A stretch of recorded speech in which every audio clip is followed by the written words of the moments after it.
Buenos días, mi nombre es Celeste León, pertenezco a la sección 1A de Arquitectura en Historia 4 y les vengo a hablar sobre la arquitectura religiosa venezolana.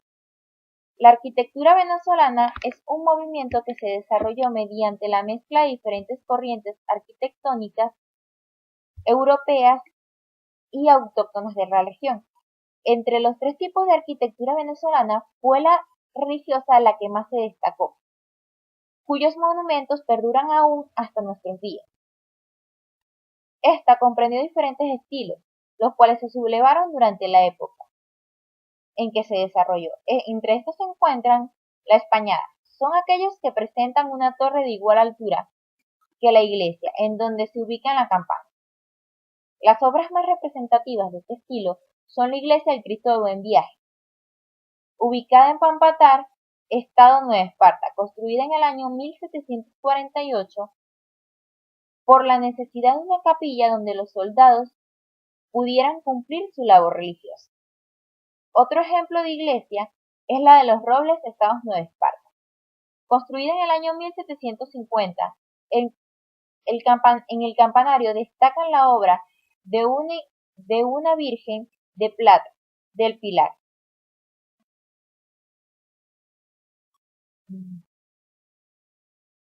y una custodia de oro que data del siglo XVII.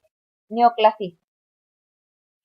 Es aquel en donde se usan los elementos decorativos de los antiguos griegos.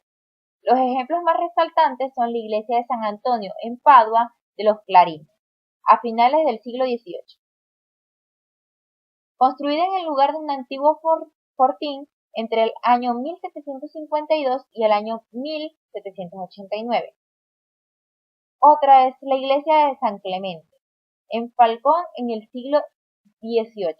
Su origen se remonta a 1538, donde se dice que en este sitio, San Clemente, había una iglesia de paja dedicada a este santo.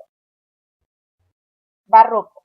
Es aquel donde se toman elementos decorativos correspondientes a esta etapa, como lo son las curvas y las volutas. Entre los ejemplos más representativos tenemos a la Catedral de Caracas, a finales del siglo XVII y a principios del siglo XVIII. Concluida en el año 1674, su fachada es de 1771. Una obra de Francisco Andrés de Meneses y la iglesia de San Antonio de Maturín. Monagas. Fue declarado Monumento Histórico Nacional en el año 1960, construido por el ingenio Fraile Capuchin y Juan de Arajes. Tardo barroco. Es aquel donde se usan los elementos decorativos totalmente curvos, entre los cuales tenemos a los principales ejemplos como son la iglesia de Turmero, Aragua, a finales del siglo XVIII y a la iglesia de San Lorenzo de Guare, Anzoátegui, a final del siglo XVIII. Esta lamentablemente no fue construida, pero maneja dos conceptos diferentes, los cuales son una planta cuadrada de 3 naves y una planta circular con un altar central. Entre las características generales de la arquitectura religiosa venezolana podemos encontrar una planta rectangular, 3 naves separadas entre sí por arcos de cubiertas de alfajar y ubicados sobre columnas toscanas. Fachadas sencillas con formas decorativas y en su interior destacan el uso de columnillas que sostienen el techo. La torre y campanario terminan en pequeñas cúpulas de media naranja. Entre los principales exponentes se encuentran Juan de Medina y Francisco Andrés de Meneses, quienes trabajaron de la mano en la construcción de la iglesia de Caracas.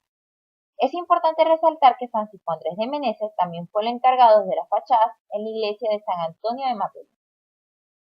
Dicho lo anterior, es importante resaltar que cada iglesia es una joya arquitectónica y que merece ser preservada por su importante papel en la historia de este país. Su presencia actual es la prueba irrefutable de un choque de razas y culturas que con el tiempo se unieron para traernos nuevos movimientos arquitectónicos, culturales y religiosos. Muchas gracias por su atención.